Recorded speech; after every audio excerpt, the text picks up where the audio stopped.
అక్కడే మాట్లాడాలి, అక్కడే కనిపిస్తాడు. నేను రాజధాని కోసం మాట్లాడడానికి వచ్చాను.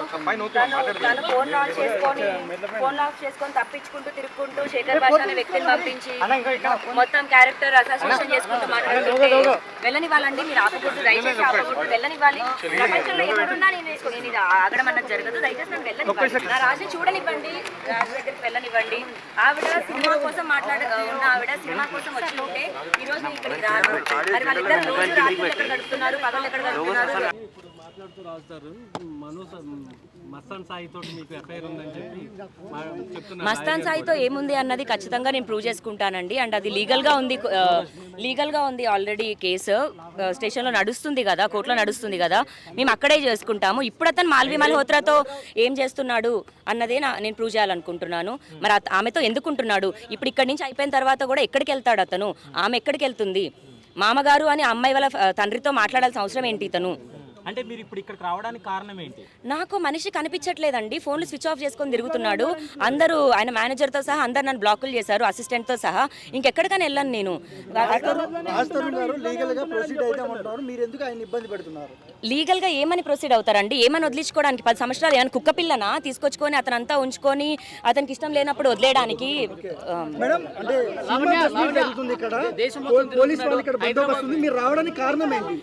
దూరం చేస్తున్నారా, అతను మేనేజర్ దూరం చేస్తున్నాడో నాకు తెలియదు. రాస్తారు ఇప్పుడు ఈ రోజు ఇక్కడ నుంచి ఎలా వెళ్తాడు సమాధానం చెప్పకుండా? 10 సంవత్సరాలు ఉండి వదిలేస్తాను, మీద అసలు కావాలని తను అలిగేషన్ చేస్తుంది. అసలు తన మీద నాకు ఎటువంటి ఇది లేదు. నా ఫ్యామిలీ అంతా సరే అండి. ఈ రోజు ఇప్పుడు మీరు రండి, వాళ్ళు ఎక్కడున్నారో అక్కడికి ఫాలో అవుదాం. సినిమా కోసం వచ్చినామే, ఇక్కడ అయిపోయిన తర్వాత ఎక్కడికి వెళ్ళాలి? ఆమె స్టే చేసిన హోటల్కి వెళ్ళాలి. రాజ్ తరుణ్తో ఎందుకు ఉంటుంది? రాజ్ తరుణ్తో ఎందుకు సంసారం చేస్తుంది? రాజ్ తరుణ్తో దగ్గర 35 lakhs మరి ఆమె అన్ని కొనిచ్చుకుంది. ఇప్పుడు ఆమె ఇంట్లో ఉన్న టీవీతో సహా మరి అన్ని రాజ్ తరుణ్తో ఎందుకు చేయించుకుంది? జస్ట్ కో యాక్టర్ అని చేయించుకుందా అండి? అయితే రాజ్ తరుణ్ ఆమెకి ప్రొడ్యూసర్ ఆమె సినిమాకి?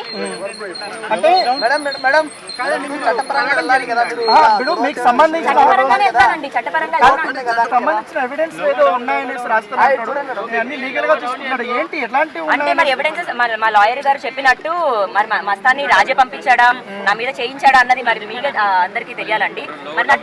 మీకు ఏమైనా అనుమానం ఉందా? మీ మీద ఒకరు అలిగేషన్ చేస్తున్నారు ఈ మధ్య యూట్యూబ్ ఛానల్స్ లో కానీ కొన్ని ప్రూఫ్స్ ఏదో తీసుకొస్తున్నారు. మీ మధ్య జరిగినటువంటి ఆ సంభాషణలకు సంబంధించి ఎవరు లీక్ చేస్తుంటారు ఆ వ్యక్తికి? అవి మస్తాన్ పైన కేసు పెట్టాలి అని అన్నప్పుడు జరిగిన డిస్కషన్ అండి అది. రాజ్ తరుణ్ ఎంత ఉన్నాడు, ఎంత చేశాడు, నేను ఆ అబ్బాయికి ఎప్పుడు ఎఫ్ఐఆర్ కాపీ పంపించాను, ఆ అబ్బాయి ఏ లాయర్ ని మాట్లాడాడు, ఏ లాయర్ కి రాజ్ తరుణ్ ఫీజు పే చేశాడు అన్నది అన్ని 100% నేను డేవనే చెప్పాను కదండి. మొత్తం అండి అతను వేసే మాస్టర్ ప్లాన్ మీకు అర్థమై ఉంటే దయచేసి నన్ను ఎవరు తిట్టుకోరు. మరి రాజ్ తరుణ్ ఫ్యాన్స్ అందరూ ఫ్రెండ్స్ అందరూ అతనికి సపోర్ట్ చేయొచ్చు, బట్ నన్ను అలాంటి బూతులు తిట్టడం అన్నది కరెక్ట్. అప్పుడు యోగేష్ మీద ప్లాన్ చేసినట్టు మీ మీద కూడా ఏమైనా ప్లాన్ చేస్తున్నారు? నన్ను చేస్తేనే ఇవాళ హెల్ప్ అని బయటకు వచ్చానండి. నన్ను జైలుకి పంపించిన వాళ్ళు నన్ను చంపలేరా? నేను డ్రగ్స్ అమ్మలేదు, నాకు అలాంటి బతుకు నేను ఎప్పటికీ బతకను. రోడ్డు మీద చెప్పులన్నా తుడుచుకుంటూ బతుకుతానేమో కానీ ఆఖరికి ఇంకా కాళ్ళు చేయి ఇరుగుతే అడుక్కుంటూ బతుకుతానేమో కానీ అలాంటి లుచ్చా పని అయితే నేను చేయను. నన్ను అలాంటి పని చేశాను, నన్ను లుచ్చాను అన్న మహానుభావుడు లుచ్చా అయి ఉంటాడు. అది 2 ఎడిటెడ్ కాల్స్ అండి, 2 ఒరిజినల్స్ కూడా నా దగ్గర ఉన్నాయి.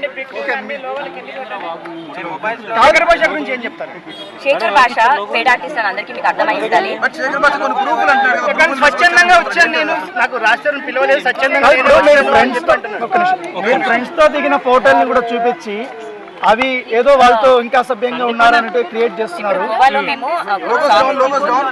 మేము ఒక సాంగ్ షూట్ చేసాము. అది ఎలా మ్యాచ్ అవుతుంది అంటే వేసుకున్న డ్రెస్ కూడా మ్యాచ్ అవుతుంది చూడండి. దానికి మేము ఇప్పుడు ఈ రోజు కోసం అని వెళ్ళి ఇప్పుడు గోవాకి వెళ్ళి షూట్ చేయము కదా. మేము 7 minutes సాంగ్ అన్నది షూట్ చేసాము. అది రికార్డ్ కూడా మేము ఎడిట్ కూడా అయింది, బట్ మేము అప్లోడ్ చేయలేదు. నాకు కూడా 9 Productions ఛానల్ అని ఉంది. నేను షార్ట్ ఫిలిమ్స్ చేశాను. అప్పుడు తీసుకున్న ఒక ఛానల్దే. అండ్ ఆయన ఒక హీలర్ అండి, ఒక థెరపిస్ట్. ఓకే, ఒక థెరపిస్ట్ ని పట్టుకొని ఫారినర్ కదా పెట్లర్ డ్రగ్ అని మాట్లాడేస్తే తప్పు. అది ఎవరికి ఉండాల్సిన ప్రొఫెషన్ వాళ్ళకు ఉంది. అంటే శేఖర్ భాష మాత్రమే కదా ఇక్కడ మగజాతి ఆనిముత్యము, మగవాళ్ళకి అన్యాయం జరిగిందని వచ్చాడు కాబట్టి అతనికి అతని ప్రొఫెషన్ లో అతను మిగతా వాళ్ళందరినీ అలాగే వేస్తున్నాడు.